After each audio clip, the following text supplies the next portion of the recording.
I love it. to look at the setup and kind of get into an interview about all the stuff that you've been up to the past year and a half, 2 years now. How long has it been since you've started doing this? It's really been about 26 months. 26 The months. 26 months of me being a horrible friend to you.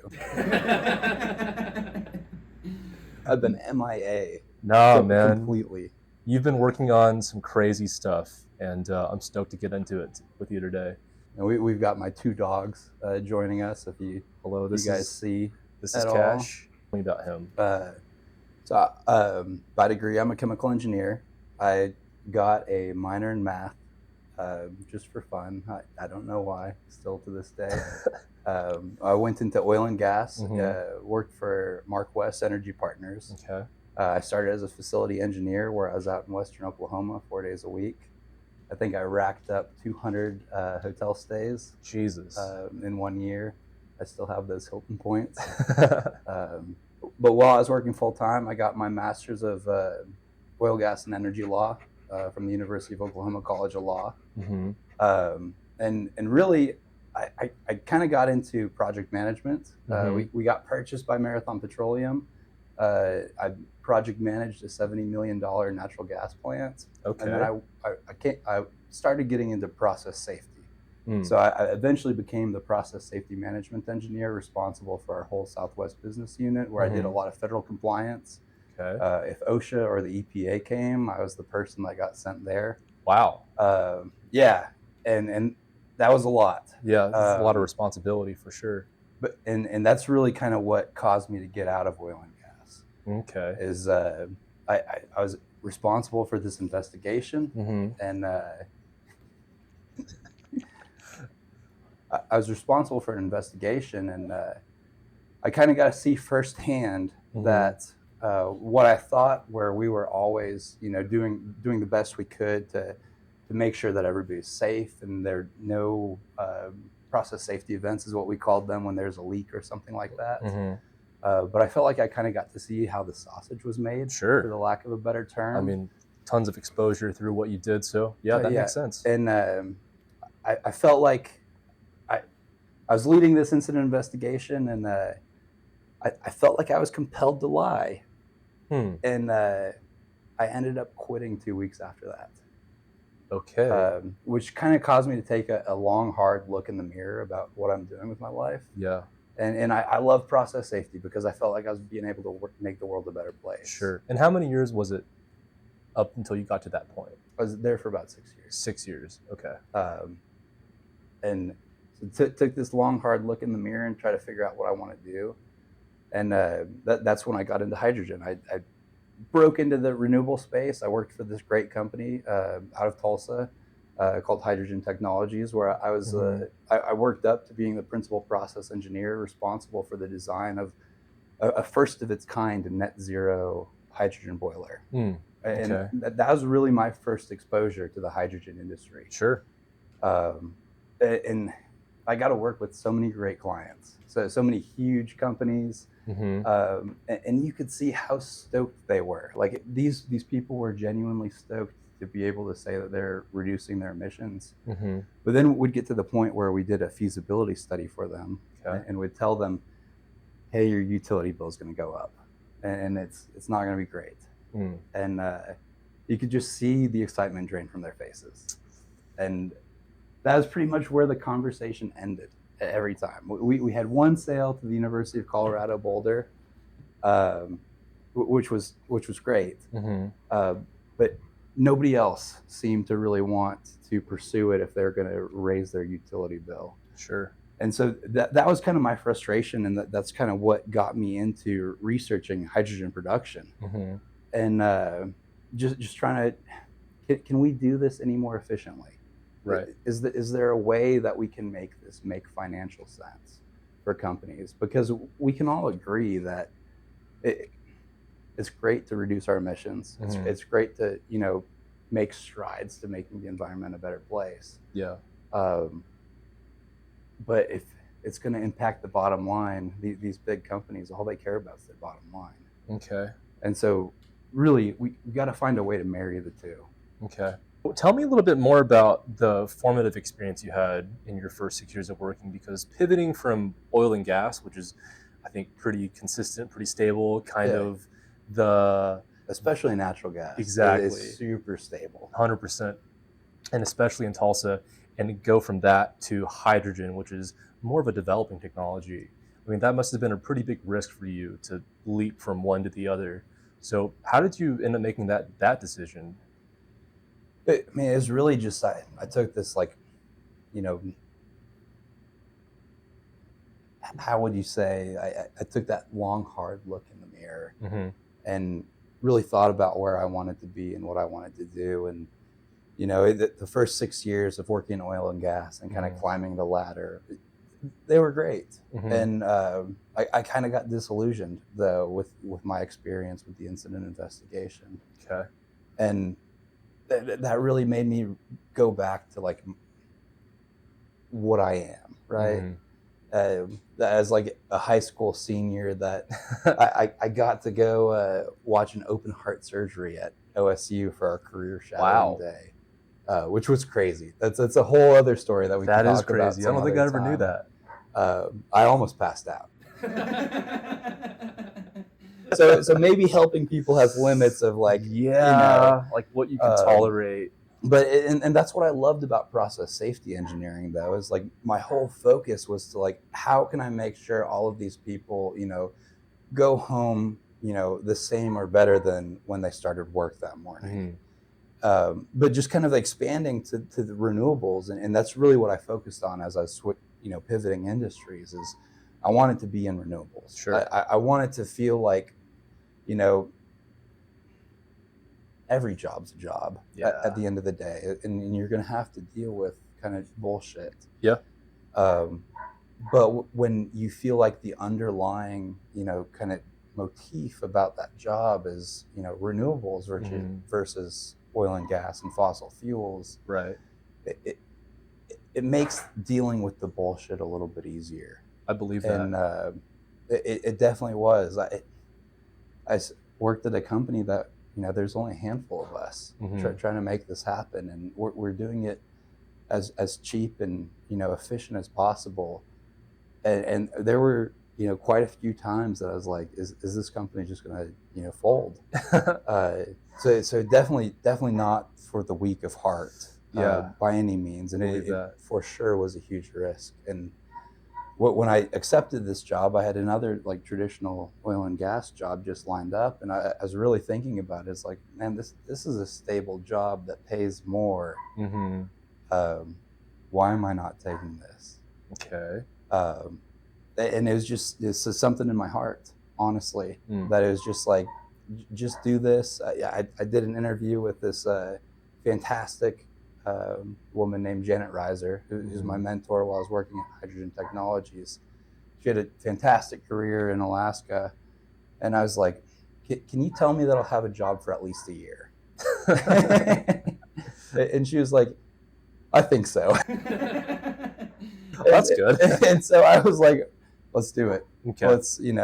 Let's forgo this oil and gas route, and let's take a risk with hydrogen. Yeah. And I really, the thing about hydrogen is that when you burn hydrogen, you're burning it with oxygen. So it's H-O, you burn it, it makes a flame, and the only byproduct is water. Yeah. Which I don't even know if I really fully, like, recognized at the time. Just how crazy that is. It's like, you can make the hottest flame known to man, and the only byproduct's water. Crazy to think about. Why are we not doing more of this? So it really, like, from the start, really, like, captivated my interest. Okay. In a way that oil and gas never did. Sounds like it helped you find a purpose. It sounds like it was a lot more values driven from your end of things than just making money and having a stable income. It was absolutely finding that purpose, and as I worked in the renewable industry, it felt more and more right. There's the job instability, and it's constant heartbreak Yeah, I because believe that. you're trying to pitch these projects that are not necessarily economical. You're trying to convince somebody to raise their utility bill because it will be better for the environment. And you're just constantly, you get a lot of people that are excited because we all want to make the world a better place at the end of the day. Yep. But the powers that be end up, giving you a thumbs down when you say you're going to, affect the bottom line. Right. So it's totally different. You're dealing with heartbreak. You're working on problems that we really don't have answers to. Sure. There's hydrogen's wild because it's, most elements have at least protons and neutrons. Hydrogen's just a proton. And so it can actually like just bleed through metal. And wow. And that's why part of the problem with hydrogen is that it's just hard to contain. But at the end of the day, they're just all engineering problems. Sure. So it's exciting. It's full of heartbreak. I feel like I'm describing a toxic relationship. I mean, depending on how you look at it. But I love it. Yeah. It has been great for sure. And, I could tell, man. I mean, looking at how you've lived your life up until the point you started working on this project, I mean, you changed everything about how you lived your day to day, how you, interacted with your friends and how you reduced your, social life a little bit. Because again, back to the purpose-driven part of this is like, you could really tell, even looking from the outside in, that like this is something that you cared deeply about. And even in conjunction with working your full-time job, whenever you first got into hydrogen, I mean, you were probably spending 12, 14, 16 hours a day, every single day, just tirelessly kind of going over the science of it all and coming up with something. I mean, not many people can say that about anything in their lives. It's absolutely wild. Yeah, how much it kind of took over my life. I say this, that, during the day I was working, in hydrogen combustion, and then from 5 to 2 a.m. I was working on how to make hydrogen. Right. It completely took over my life. Yeah. It was just like, I've never had an experience like it where, the first thing that you think when you wake up in the morning is, how can I do this better? I mean, we both swam together. Yeah. And I loved swimming, but just nothing has had the same grip on me like that this has. And so it has been super interesting to go through. Interesting for sure.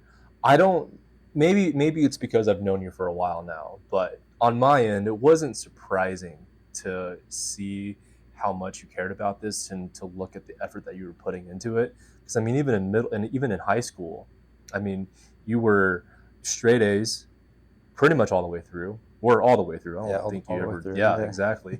You got up at 4 a.m, 5 a.m. to go work out and go swim afterwards every single day. Tons of extracurriculars. I mean, you've never been someone who hasn't been driven to be successful or to better himself. You know what I mean? And so like the fact that like that's been able to translate into something like this, where when we look long-term world impact, I mean, if this turns into something, it could potentially change the world, which is crazy to think about. And I think that's genuinely why it's really taken so much of my interest. Is I went from, like you said, I love to work out, and I love to do, anything that I put my mind to, I wanted to like put full effort into. Yeah. But it was usually distributed across a few things. Yep. Like, so I had my hands in a few different buckets, but really this has been kind of an all-in situation where I went from working out 20 hours a week down to 4 hours a week. That's a big change for you, especially. Wild. Like, I've lifted weights since I could walk to the gym at Sky Fitness in South Tulsa. I paid for my first month in cash, And since then, I lifted weights every day, but Mm-hmm.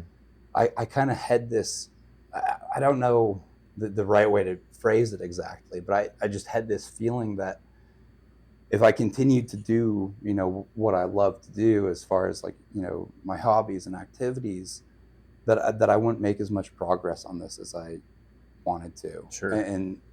But because it, like you said, it has the potential to, make the world a better place, is like, I'm going to forego all of that. Mm-hmm. And I'm going to put 110% of my effort into this. Mm-hmm. And it's blossomed from there. It's wild to see. It is wild, man. And it's been really cool to watch. So speaking of your passions around all of this, let's get into this. So what is it exactly that you have made? What I've made is an electrolyzer. So an electrolyzer is where you take water and you apply electricity to the water and you turn it into hydrogen and oxygen. And electrolyzers have been around forever. Like the first thing that anybody thinks about when they think about hydrogen is the Hindenburg, which was, a blimp filled with hydrogen in 1937. And that was made with electrolyzed hydrogen. Mm-hmm. And really the technology hasn't changed much since then. And to do something differently, you don't just, change one little aspect of the current method. Mm-hmm. You kind of have to totally rethink it. Yeah. Could you talk a little bit about the current method? Yeah. Currently, you take and this is going to be kind of an oversimplification, and there is more nuance to it. But if you have a bathtub full of water, you put an anode at one end, a cathode at another end, and you really you pump low voltage but high current into that. And between the anode and the cathode, which are metal plates, you create an energy flow. And over the process of that energy flow, you evolve hydrogen and oxygen out of the process. Okay. And this is taking a huge left turn into something, quite a bit different, where I'm using higher voltage and, some electronics that, most people wouldn't think about using. Most electrical engineers really try to avoid this thing called resonance. And resonance is kind of like when, it's exactly like when somebody's singing into a wine glass and they break the wine glass. Okay. It's like, okay, how does their voice break the wine glass? But it's really, how their voice is going back and forth between, and it's like a double bounce on a trampoline.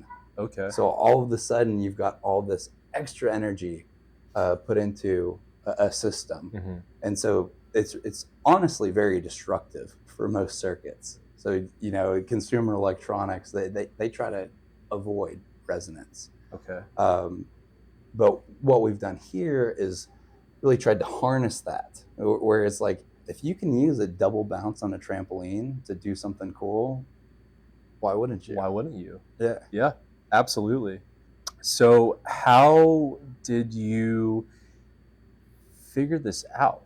Because if you're saying that the technology for hydrogen electrolysis has been more or less the same for the past 90 to 100 years, you would imagine that with all the scientists that have grown and died in that time period, that someone would have thought to think outside the box of what's normal for electrolysis nowadays. But it doesn't sound like that's happened up until now. I would honestly say it was because of how naive I was in the circuits. Circuits was a class in college that I was lucky to get a C in. Okay. So it crazy to hear that coming from you. Yeah, it did not make intuitive sense to me. Okay. And so I really, started a study into electrolysis and trying to make intuitive sense of what's going on. And I think that was really just the catalyst of kind of, drastically rethinking something. Okay. I don't know if there's any other good explanation other than that. It was just like, because I was so uninformed, I was willing to explore things that most people would write off, and exploring things that most people were writing off. And I was able to achieve some early success, which I've now kind of figured out how lucky I got. Okay. Is like how many different variables they are and how important they all seem. Like it seems like I got very lucky at first, Sure. and kind of have back engineered from there kind of the principles of operation. Okay. Yeah. It, from your perspective, it definitely sounds like you had what do you call it? An outsider. What am I trying to say here? An outside perspective looking in. Like, you're someone who didn't grow up and you didn't go to school specifically to be a part of this industry, but you had the foundational knowledge between the science and the math to make sense of how these systems worked. And then through that framework that you've built up over the past 15, 20 years of going to school and just learning, like, you were able to connect dots that no one else has really looked at before. I mean, it was genuinely kind of like this counterculture almost in my brain. Is like, if everybody's doing electrolysis this way, that's the last thing that I want to do. Is like, if we've been hoping for a breakthrough for over 100 years to make this more efficient, if it hasn't happened yet, it's probably not going to happen in this current framework. So, and that plus, being naive just to everything, it just is what caused me to kind of explore, more interesting pathways. Okay. I had a great friend that was an electrical engineer at the time. And I was telling him what I was thinking about doing. And then this was before, so I sold my entire retirement account. That's crazy. That's insane. Kind of crazy. I admit, very crazy. But before I had done that, I was kind of like, I was talking to my friend that was an electrical engineer, and I was like, I'm thinking about exploring this pretty seriously. And I'm sure that he, real quick Googled like the conditions that electrolysis happens at. He's like, oh yeah, it's 1.65 volts, at high current. Okay. And in his mind, that was the answer. That was, end of the problem. But again, it's probably, me being so naive about, how electrons behave, that I was like, that's not what I'm thinking about at all. And he's like, you've lost me. And just pushing down that pathway for, so long of like, trying to make something work that was a little bit different. And then finally kind of figuring something out. Yeah. I have a unique configuration of the anode and cathode, plus a few of the resonant effects that we've already talked about. Really the big moment for me was I was trying to simplify the setup so I could test different variables. So I went back to that same, 1 plate, 2 plate setup. And so I was getting, a good amount of bubbles with my, one cell inside of the other cell. But I was like, I want to control variables. I'm going to just go to a traditional electrolysis setup. I turned it on with the same power electronics powering it, and I got nothing, like barely a bubble. And that was really an oh shit moment for me. Okay. It was like, oh, there's something in just how, the geometry, how these things are laid out, that obviously makes a difference. But if you look at, current scientific literature, there's no explanation for it. That's interesting. It truly, it was that. And then this guy who works, he started Electrolysis Engineering, which is, what is that? It's a burner company that they make flares and different types of burners. Really, Tulsa's interesting is that it's kind of like the burner capital of the world in a weird way. We've got John Zink, Zeeco, Electrolysis, just these huge burner flare companies. And I was privileged enough to meet the guy that started Electrolysis, who now works for, or owns this company called Tulsa Combustion. And so we're sitting there, we're talking about hydrogen and the hydrogen boilers that I was working on, and that we were kind of talking about them manufacturing one for us. And he goes, Colby, combustion is where physics was before the apple hit Newton on the head. Whoa. And that was another like, oh shit. Like there are still things that we need to figure out. Yeah. And like kind of that with my early kind of, results, I was just like, I'm all in. Mm-hmm. If I think that I've, stumbled across something that might be genuinely different, Mm-hmm. it's like, it's time to devote my life to this. Okay. Which feels crazy to say. Yeah. But, we're, well, you are what, 18 months into this development cycle at this point, right? Like 18 months post liquidation of my retirement accounts. So I put about $100,000 into the research and development here. Okay. Stemming from physical product development to a lot of mathematical and simulation models as well. Okay. So I've strived to marry the theoretical with the experimental. Okay. Because what good is a result if you can't explain the science behind it? Absolutely. And that was one of the biggest hurdles that I had to come across. I felt like it's like this works in a different way. Okay. How do we convince everybody that it is working? Yeah. We've gone over sort of the philosophy behind what you're doing, why you're doing it. So I'd love to hear your thoughts on the 18 months of work that you've put into this product so far. I really, at the beginning of this, I really thought that I was a hands-on engineer. I spent, a couple years in the field, a couple years project managing. I thought that I kind of had the hands-on aspect of things down.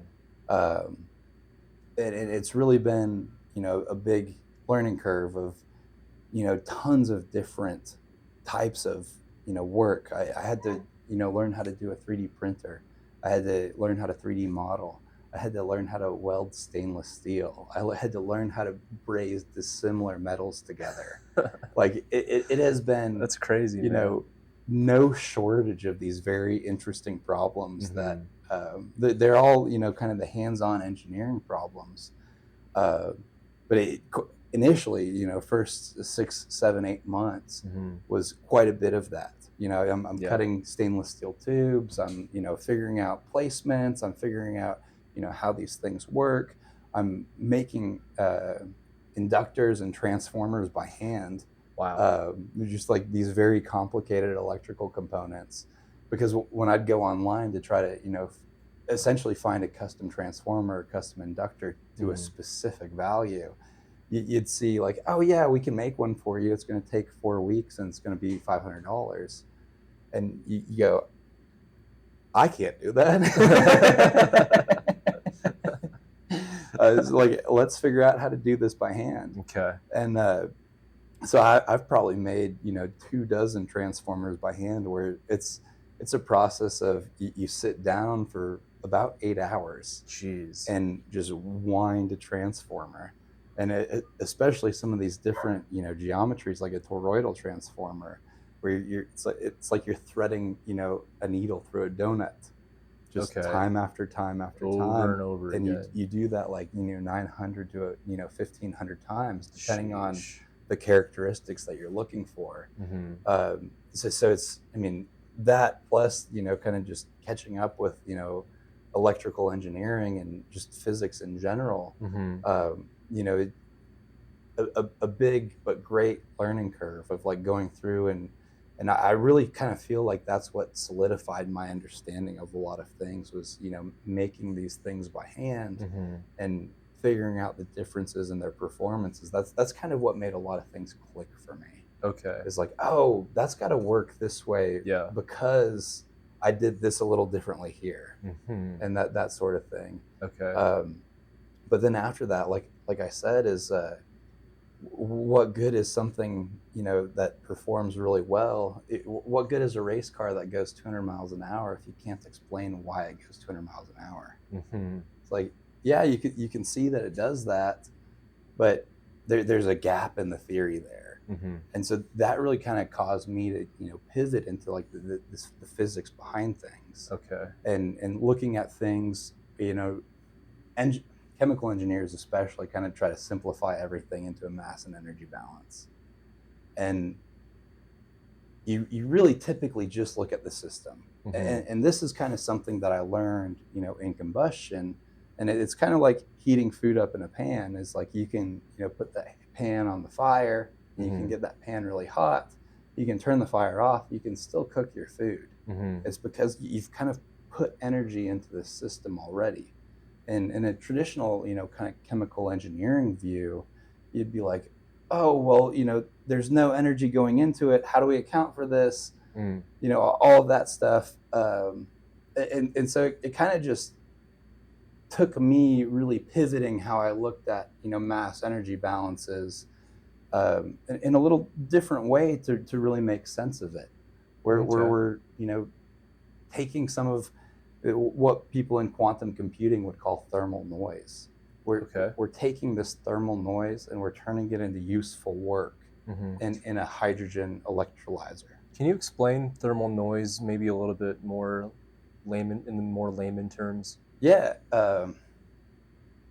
In quantum computing, if you look at an electron like a magnet, it's got a north pole and a south pole. Okay. And so the big benefit of quantum computing is that they want to look at, oh, this has a north pole, facing towards us. This has a south pole facing towards us. And that doubles the amount of information that they can get out of a computer, essentially. Okay. And so that doubles your computational power. But the issue is that as you're shooting this electron, along your computer board, sometimes it picks up a little bit of energy from its environment. And so that energy that's being picked up from the environment will cause that north and south pole to flip. Okay. Interesting. And so that's why they make quantum computers so cold, like at near absolute zero, is so that it doesn't pick up any of that extra energy. Okay. But now you see kind of startups that are trying to harness this extra energy, for the lack of a better word. Like there's Xtropic.ai that's doing this, which is gaining quite a bit of momentum. Okay. But in a similar way, what we're doing is taking, you've got this large water cell, but between these two tubes, you've only got a limited amount of space, and really the rest of the water cell is acting almost like a battery to supply some of that energy to the reaction. Interesting. And so, like, I am unabashedly, this is not free energy device. This is just very efficient electrolysis, and we can quantify how much extra energy we're picking up from our environment, just like they do in quantum computing with thermal noise.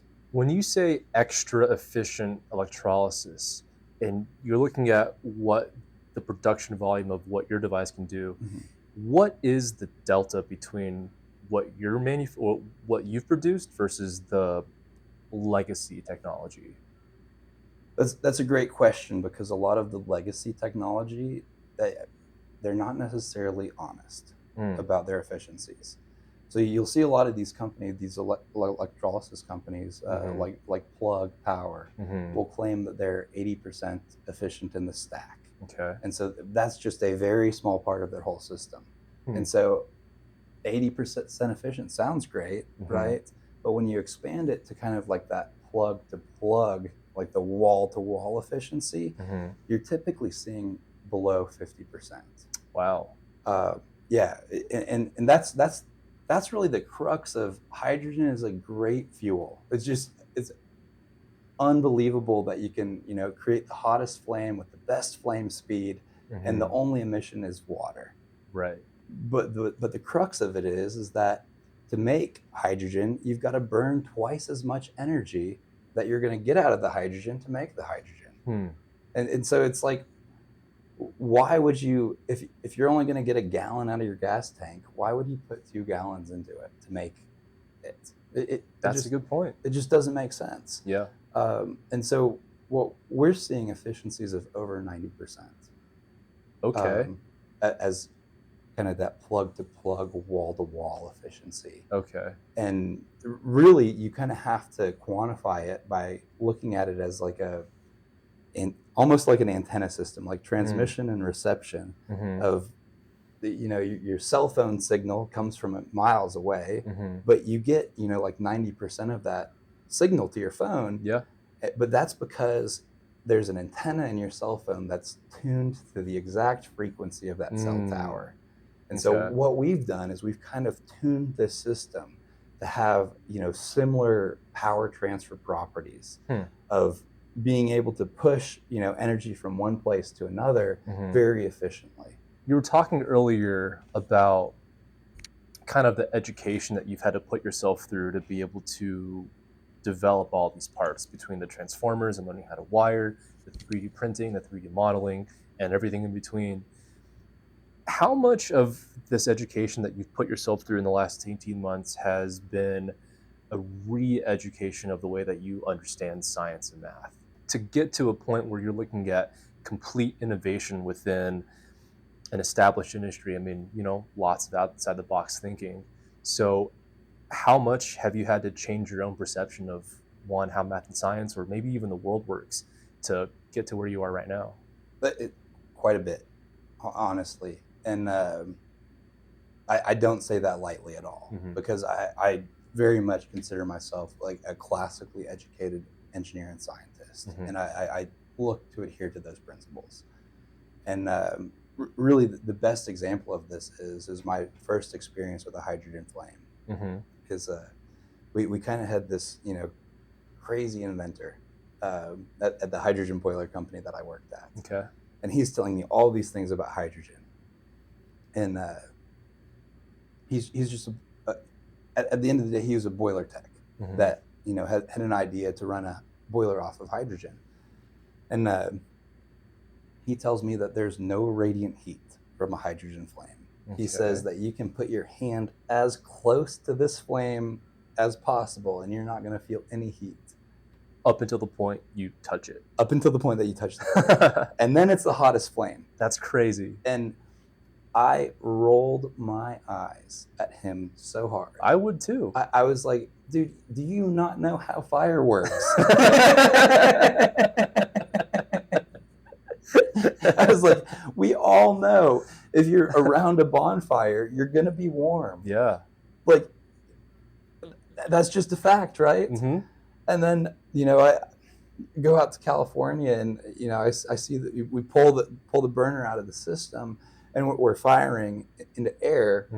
And this flame is probably, 15 inches long. It's probably, an inch and a half away from a metal railing. Jesus. Okay. And you kind of put your hand up to it and you're like, okay, that seems cooler than expected. But you're also going, oh, this flame is so close to this metal railing. This metal railing is going to be screaming hot. It's got to be. Yeah, that's what everybody would think, right? Yeah. And then you turn the flame off and you put your hand on that metal railing and you go, that thing is cool to the touch. That's wild. That's all that I could say is it's wild. It's something else. We had a third party come in and do an efficiency test on the boiler, and I was able to quantify like a transient moment in time that there was over 100% efficiency. And wow. I was like, what is going on? Like, we had a third party come in to calibrate all of the instrumentation because I was so like, there's no way this is happening. It's like we spent like $100,000 because I thought it was so crazy. And then we had a third party come in and run another efficiency test. And they're like, no, this is pretty crazily efficient. That must have been a gigantic eye-opening moment for you. It was, it was wild. It was like you just can't like there's no other word for it. There's no other word for it. But then I've since kind of rationalized it as like, okay, hydrogen's the only atom that doesn't have a neutron in it. So maybe we should expect this kind of different behavior. Every other atom's got neutrons, and hydrogen's just a single proton. So maybe it makes sense. And, really, the last 18 months has been spent, how do we make sense of this? Okay. From, a classical perspective where we're not saying that this is a free energy device, we're accounting for the energy, we're accounting for how we can do it. And that was really kind of where I pivoted into this like kind of deep science, deep physics, deep tech. And we're trying to publish a paper right now that has been reviewed by a bunch of fantastic scientists, and they're like, "This is awesome." But it's a different way of looking at kind of electrical and physical systems, where you're being able to account for some of the energy that comes in from the atmosphere. As just a regular person, I mean, just the way that you're talking about this and the efficiencies that you're able to generate, I mean, it sounds like the impact overall of what this could do could be tremendous.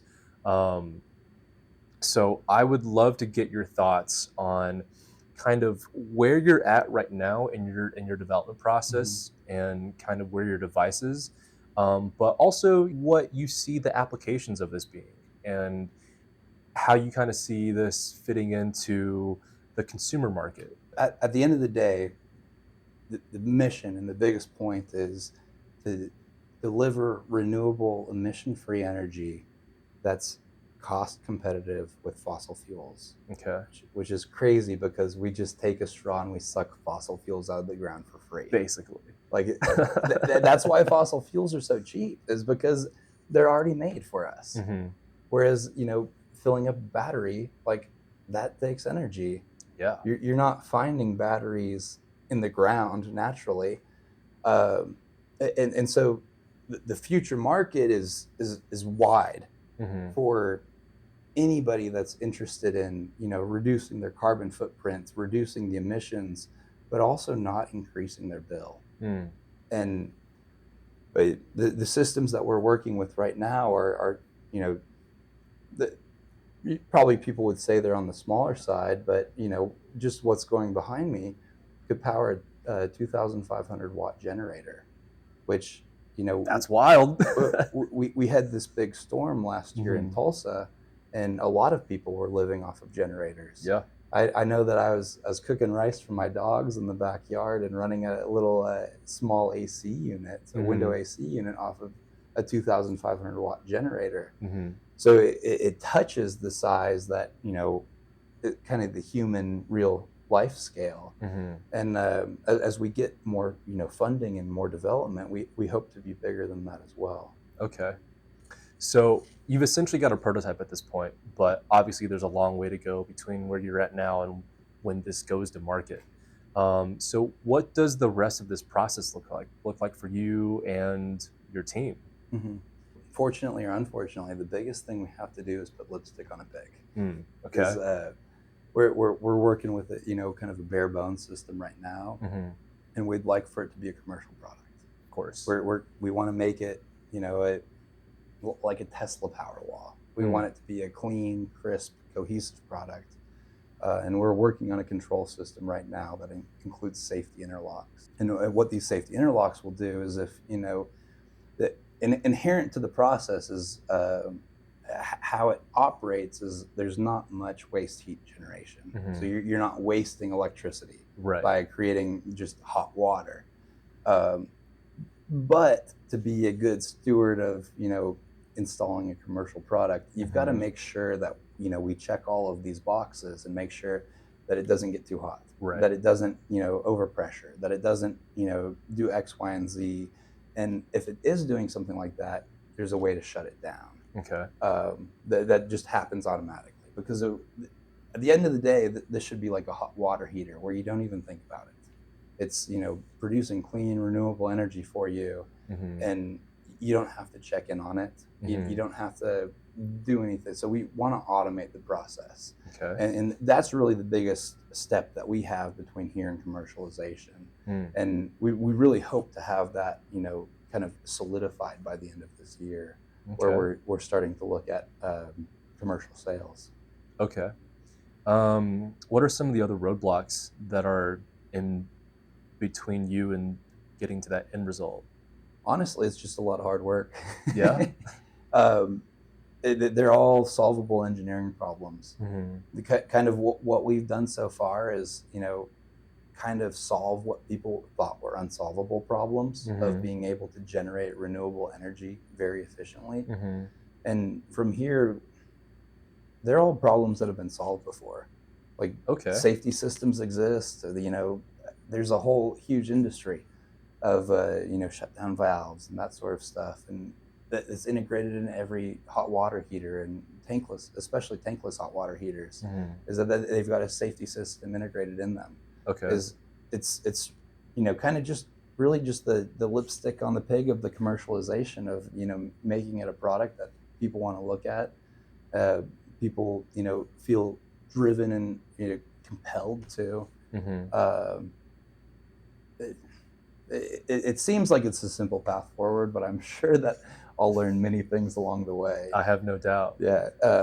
And other than that, it's just funding. But it seems like we've got, a plethora of funding opportunities at a state and federal level. There's a huge push for hydrogen technologies right now.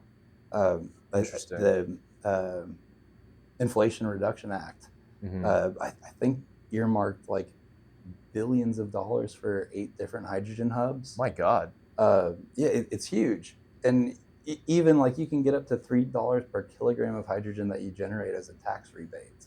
So there's a huge push right now on hydrogen. Biden has this whole, kind of moonshot program where he wants to have $1 per kilogram within a decade. And so there's tons of resources. Oklahoma is a great place as well. There's the Oklahoma Center for Advancing Science and Technologies that has tons of funding. And so the funding hurdles that we have hopefully are very, overcomable. With any innovative technology, anything that disrupts existing industry, I mean, there's always pushback. There's always resistance from people who have been in the space for a while. Have you thought about that at all? And if you have, do you have a feel for what that reception is going to be towards you and your technology? I think it's going to be a lot of no fucking way. Honestly. And I feel similarly to how probably OpenAI felt when they released the initial kind of ChatGPT models. Is they kind of hyped it up really big, and people were like, there's no way they've done this. There's no way that they've created this model that can kind of talk to you like it's a human and like give you accurate answers and that sort of thing. And they eventually were just like, test it out, see for yourself. And I don't feel dissimilar to that whatsoever.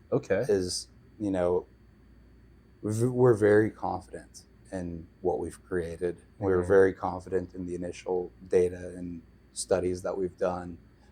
We know that we can see efficiencies that have not been seen before in electrolyzers. And we're very excited to deliver that to the world. And it is undoubtedly going to be met with pushback and people going, there's no way that they can do this. And the benefit of kind of doing business just completely honest, completely straightforward is believe that whatever you want to, but when it turns on, you're going to see something different. And it's going to be like how I was seeing the hydrogen flame for the first time. For a lot of people, they're going to go, oh wow, this is wild. And I'm very excited for that. And I'm very, hopeful for market adoption and being able to pivot from this electrolysis that's less than 50% efficient to being able to save over 40% of the electricity. But we're making sure that 40% of this power is not wasted to create this renewable zero emission fuel. It's going to be the proof is in the pudding, and so we're super excited. For that. I believe that. When you say we, who else are you talking about outside of yourself? So I have a group of people around me that I couldn't be more blessed to have around me, you included. Thanks, man. But the kind of the leadership structure that we've developed so far with Tobe Energy is through my lifetime best friends. Mm-hmm. We have Lou Mounsey, who's a USC chemical engineer. Mm-hmm. He currently oversees sales for an international chemical company that's involved in the hydrogen industry. Mm-hmm. Caleb LaRue is my best friend from college. Mm-hmm. He went on to shun Oklahoma and get a PhD at Harvard, and then do a postdoc at Stanford, and then after that was able to successfully raise $60 million for a biotech startup where they're doing novel cancer research. And then finally we've got Tyler Ogg, who's a biomechanical engineer, Mm-hmm. and the stuff that he does is mind-boggling. Mm. He's teaching brain cells in a petri dish how to play Tetris. That's crazy. It's stuff that I can't even think about, and he's finishing up his PhD in that right now, and hope to bring them here all full time. But they have been unbelievable resources during the development of this. That went up to New York City and talked to Caleb about my research for quite some time, and kind of got the barometers like, Caleb, am I off in left field or not? And he's like, I can't see anything.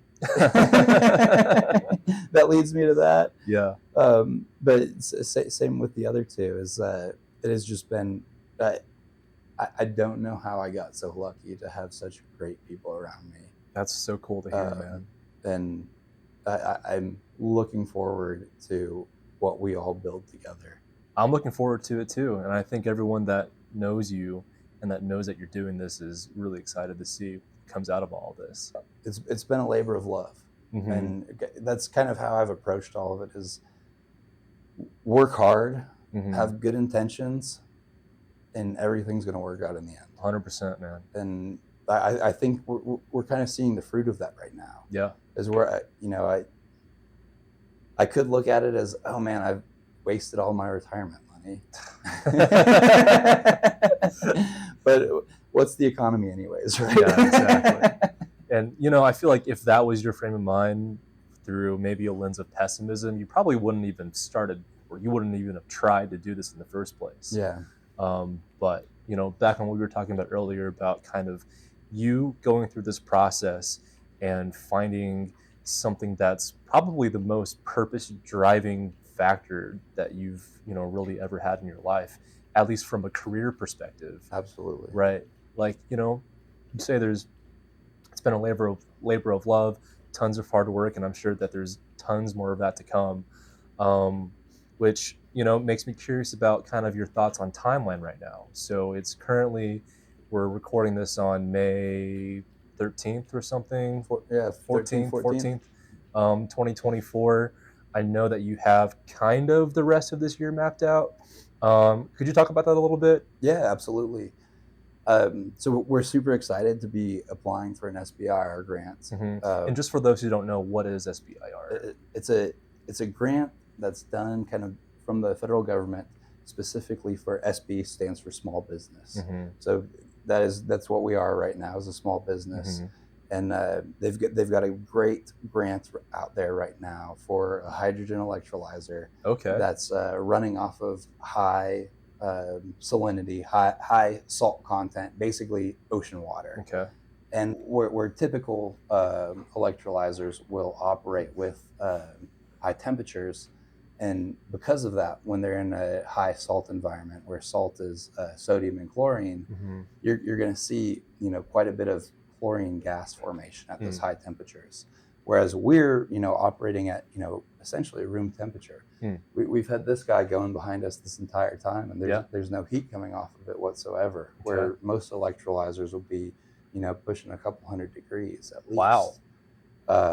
And so that's what causes that chlorine gas formation. So we're not making any chlorine gas formation. We're able to operate in a wide variety of environments, and we're very excited to submit our proposal to this SBIR grant. Okay.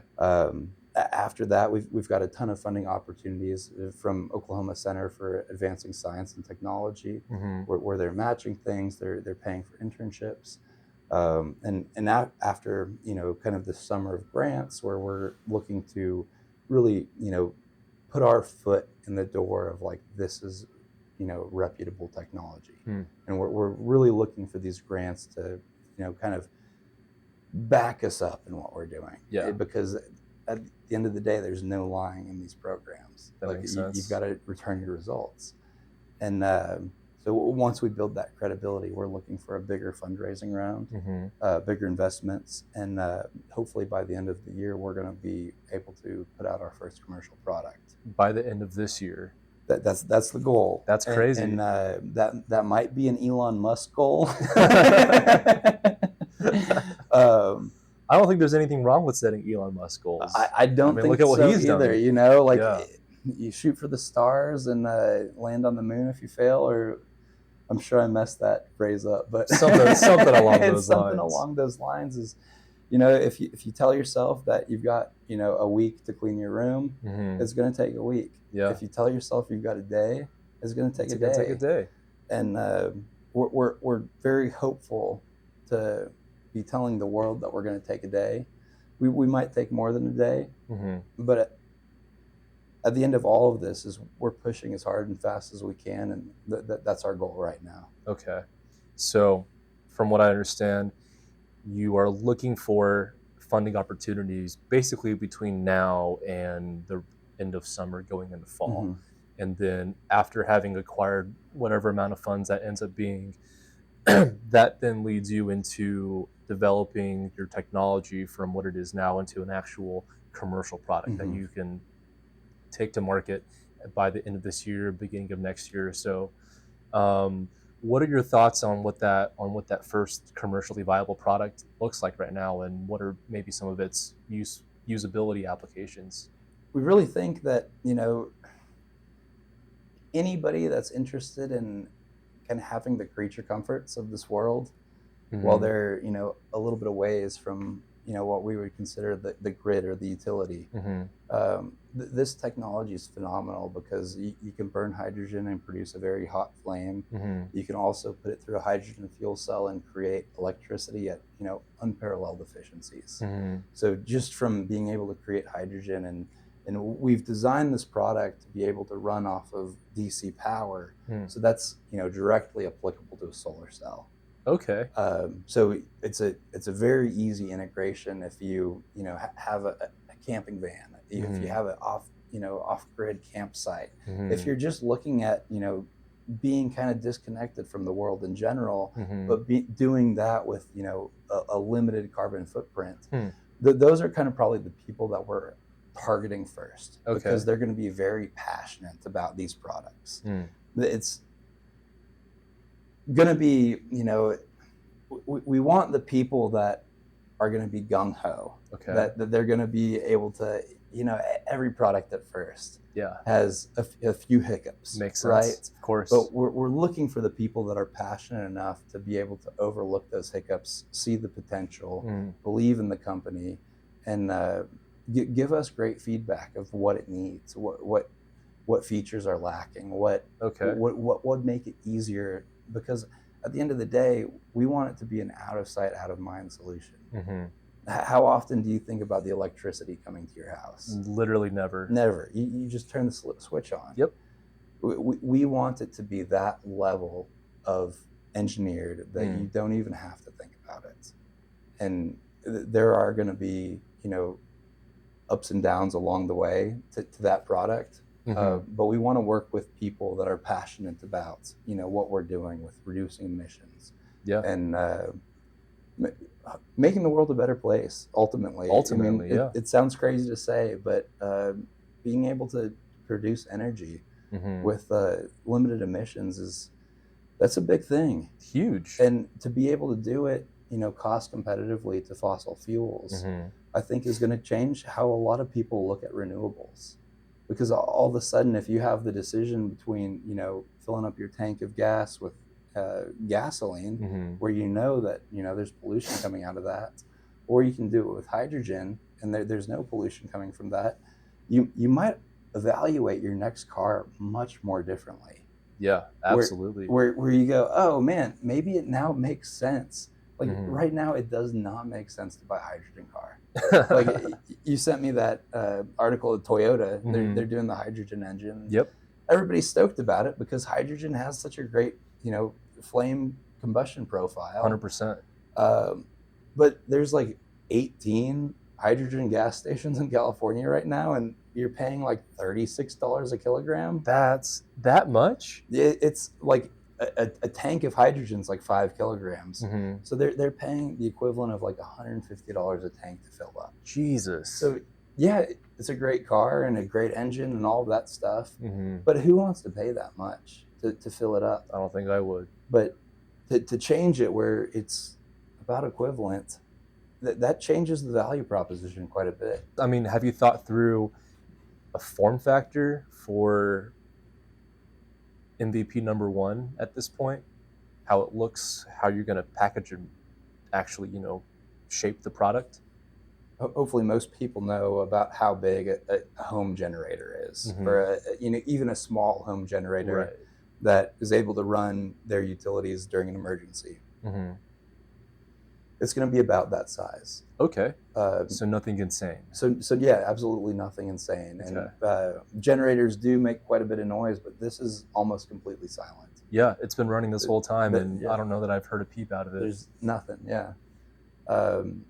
So, and that makes a difference too. Is all of a sudden you're running a generator off of hydrogen, and the only waste product coming out is water. Mm-hmm. So you can now think about putting a generator in your garage. Yeah, you have no emission pollution, and you have no noise pollution. Exactly. That's amazing. It's something that we're very excited to develop, mm-hmm. and that's what we're working on right now, is the integration with the generator, and okay. Being able to also power the system off of some of the generator as well.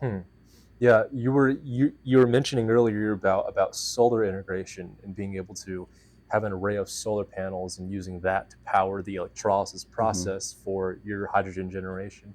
I mean, if that was the pipeline, I mean, that is truly carbon neutral. That is absolute carbon neutrality. What we're looking for is a complete net zero solution mm-hmm. that doesn't break the consumer's bank. Yeah. And that is a paradigm shifting thought. That would be crazy. That would be wild, man. You don't even have to think about, where does this electricity come from? Mm-hmm. Like that was one of the biggest questions I always got, is like, what are the emissions of this electricity? Is this electricity coming from a coal power plant? Mm. Is this electricity coming from a nuclear power plant? Mm-hmm. Or is this electricity coming from a wind farm? Right.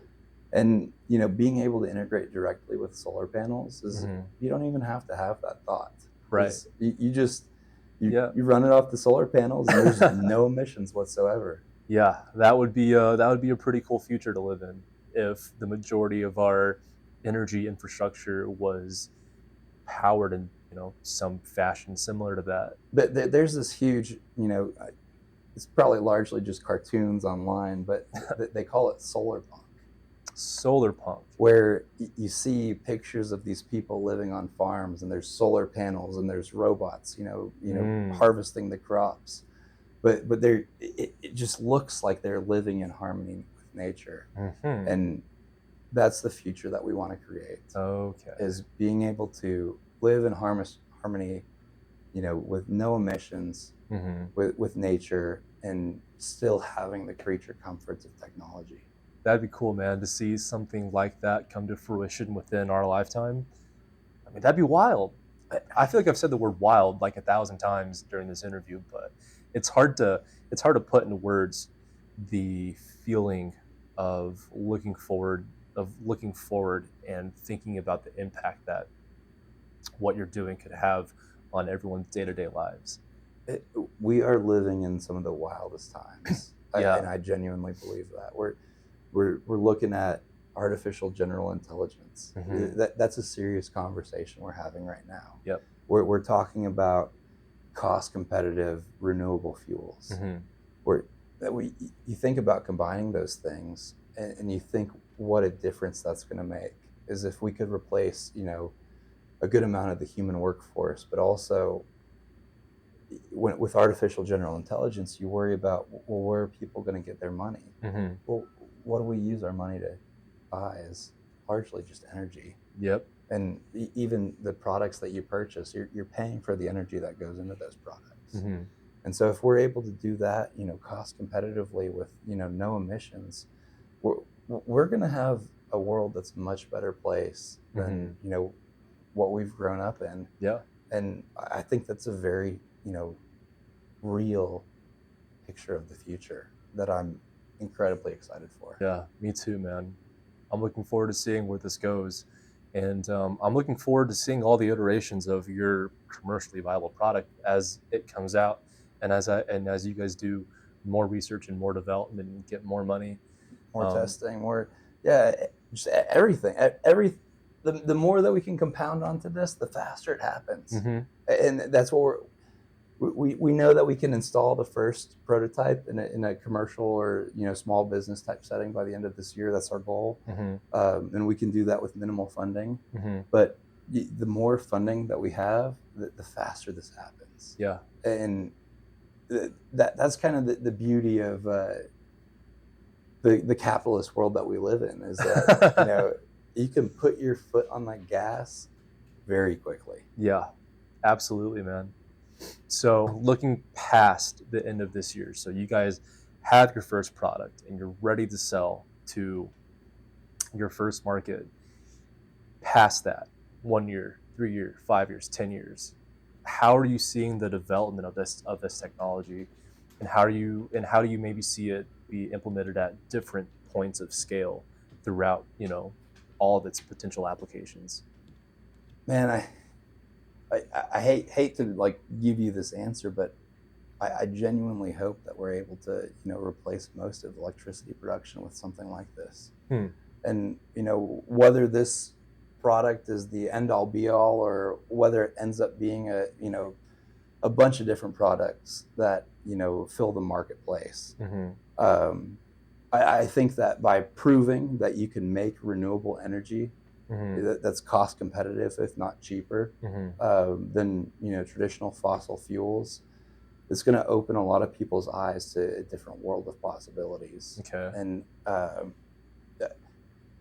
1 year, 3 year, 5 year, I just hope that we make a positive impact on the world. And that's really all that I could wish for. I hope that we've got one of our electrolyzers in every house in the nation, for sure. But that would be cool. At the end of the day, if we're able just to take a step in the right direction towards being carbon neutral and helping the environment with what we've done, and maybe just even being a springboard, any of those outcomes are more than welcome. I believe it, man. Well, this has been really eye-opening, Colby. This is crazy. I mean, having watched you personally, past year and a half, seeing you go through this process, kind of change your entire life to be oriented around doing this one particular thing, and then being able to talk to you about how things are going, how things have been, and maybe more importantly, how you see things going in the future. I mean, I think this conversation has painted a really clear picture of why you're doing this, how you're doing this, and how you see this actually having an impact on everybody's lives. And so I think at this point, we're still in the relative early stages, but end of the year is what, 8 months from now, 7 months from now. So it's not going to be too much longer. It's going to go by in a blank before everyone gets to see a taste of exactly what you're talking about. Yeah. So I think even through the scope of this conversation, trying to simplify some of these concepts for more people to be able to understand, I feel like the impact isn't going to be felt until they have it in front of them and you turn the switch on and it does exactly what it does and you blow people's minds. I mean, you're saying that the first time that you had an experience and learned about a hydrogen flame, it was a eureka moment for you in some capacity. And that was just one aspect of what this could potentially be. And so thinking about, having this in your hands and being able to power practical applications with this technology, I mean, it's crazy to think about that this is being developed, right here in our hometown. It's also Oklahoma. Out of your living room. It's amazing, man. It's so fucking cool. It's taken over my life. That's for sure. And Would you have it any other way? I would not have it any other way. And I'm so happy to be able to like sit here and share it with you. Hell yeah, and man. You're probably one of the people I've talked to the most about it. That's cool to hear. I think throughout all this, I have been genuinely curious because I don't know that the cameras can see the full scope of your house, but if they could, I think people would get an idea of where this curiosity comes from, because this place is transformed into a laboratory. We've got 8 desks and workstation setups. Yep. And just like stuff and like wires, 3D printers, wires, just more tools than I know what to do with. But yeah, the basis of really the theory of being able to look at something from the atomic level and show that it's the same on the kind of the universal level. And if anybody hasn't seen kind of the video that I put out about a couple months ago, that's the principles of operation, is that kind of everything operates the same. Yeah. As from the atomic scale to a universal scale. And we're just looking at that in a kind of system-wide application, and sure, doing the best we can to make a positive impact. I believe it, man. I have one last question. Hi, Cash. Do you have a question too? Tomorrow's Cash's birthday, for those who don't know. So happy early birthday, Cash. Big 9. I have one last question. So you mentioned, this wall is full of theories and the math behind them, and the name of the company, Tobe Energy, theory of basically everything. That's right. So how did you land on that as the name of your company, and kind of what does it represent for what you're trying to do? So there's really kind of twofold to it. Is because we kind of had to think outside the box in terms of physics and energy balances to make this make sense. Just to explain that it's not a free energy device, but we can account for the energy.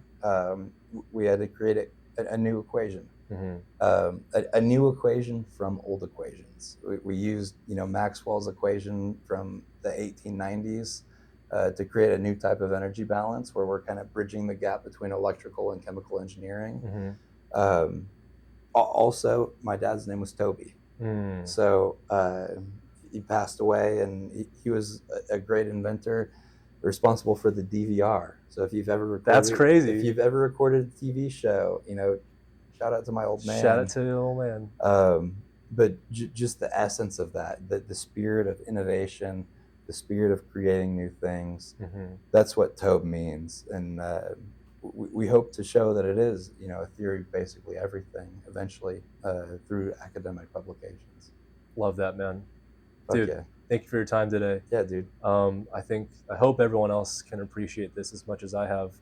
And, we'll check in soon. Absolutely. We'll see what the updates are. And obviously wishing you luck through the rest of this process. We're going to do the damn thing, man. We're going to do the goddamn thing. We're going to do it. Fuck yeah. All right. I appreciate you, man.